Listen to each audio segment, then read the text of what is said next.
To U.S. tariff on Chinese-built vessels, raising serious concerns across the region. And here at home, the construction sector, a strong component of the local economy, could be among the hardest hit industries. Tonight, the president of the Bahamian Contractors Association is warning of sharp cost increases and job cuts with a potential impact as severe as the dreaded COVID-19 pandemic. Our Devontae Hanna is on the story. Devontae?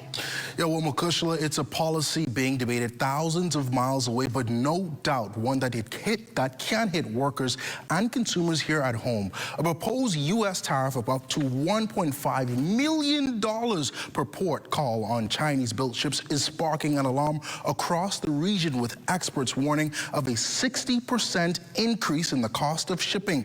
Well, tonight we're learning from the president of the Bahamian Contractors Association, Leonard Sands, that this concerning new fee could escalate the cost of construction by up to 25%. And even worse news coming in tonight, that can lead to severe cuts in the construction sector at rates only last seen in some of the country's most dreadful economic times in recent years. I think we could be looking at a place that we've not seen in the last 5-7 years, post-story and post the COVID-19, where we could start to see job cuts.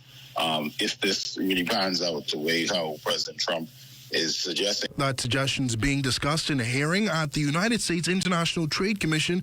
Bahamian Tim Martin, CEO of Tropical Shipping, is also testifying, warning stakeholders of the potential impact it could have for consumers in the region.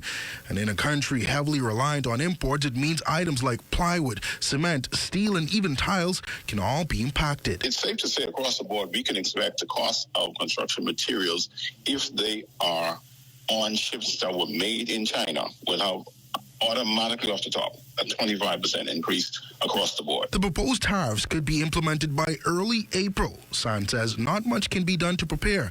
Consumers then should brace for impact. The end consumer is going to expect to receive a 25% increase in cost, which, again, like stated before, is going to make it much more difficult to build houses, improve buildings, and generally make the cost of doing construction more expensive.